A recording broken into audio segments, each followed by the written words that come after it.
Hello everyone and welcome back to Go Vietnamese channel. I'm Thủy. Today we are going to discuss some sayings and idioms.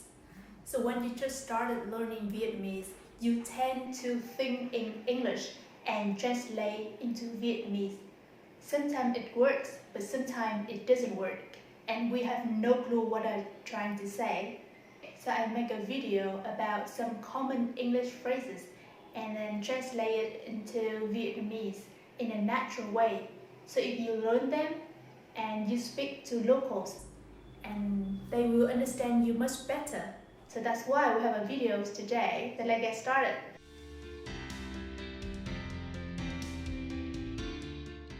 The first one, we don't say trễ tốt hơn không bao giờ. It is understandable, but it's not natural. So we say thà trễ còn hơn không. Thà trễ còn hơn không. Hôm qua là sinh nhật em mà hôm nay bạn trai mới nhắn tin chúc mừng. Nhưng mà thà trễ còn hơn không. The next one. We don't say gọi nó một ngày. It sounds weird in Vietnamese. So we say hôm nay đến đây thôi. Em làm từ sáng đến giờ mà vẫn chưa xong báo cáo. Nhưng mà hôm nay đến đây thôi, mai làm tiếp. The next one. You might say dễ nói hơn làm, right? It is understandable, but actually Vietnamese people say nói dễ hơn làm.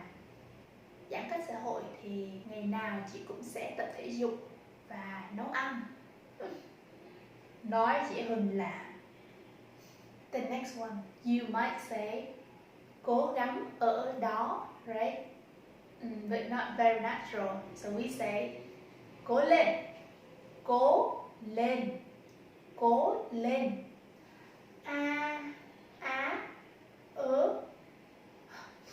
Tiếng Việt khó quá. Đừng có nản, người khác làm được, em làm được. Cố lên. You too. Cố lên. The next one. Để ai đó ra khỏi mắt. No, we don't say that. We say bỏ qua cho ai. Bỏ qua cho ai. Chị ơi, em làm bể màn hình điện thoại của chị rồi. Chị bỏ qua cho em được không? Không! The next one. This one that I've heard my students say a lot. But how do you say it in Vietnamese? Don't say quá xa, quá tốt. No, it has no meaning. But we say mọi thứ vẫn tốt. Mọi thứ vẫn tốt. Mọi thứ vẫn tốt. Chị hẹn hò với anh đó sao rồi? Mọi thứ vẫn tốt. The next one. Cái tốt nhất của cả hai thế giới. No, we don't say that. We say vẹn cả đôi đường. Vẹn cả đôi đường. Chị ơi, chị sống ở Hội An hả? Sao chị không sống ở Đà Nẵng? Chị thấy Hội An cũng yên bình, mà nó cũng gần Đà Nẵng nữa, nên chị chỉ nghĩ sống ở Hội An là vẹn cả đôi đường. The next one.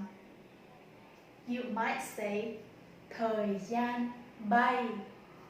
But actually, time doesn't have wings to fly. So in Vietnamese, we don't say that. We say thời gian trôi nhanh quá. Thời gian trôi nhanh quá. Okay? Chị, con chị năm nay bao nhiêu tuổi rồi? Nó 18 tuổi rồi em. Chuẩn bị vào đại học. Ồ, thời gian trôi nhanh quá chị ha. The next one. Làm công hình dạng. No. In Vietnamese, it has no meaning.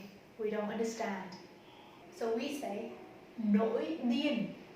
Nổi điên, that you get angry, you get crazy.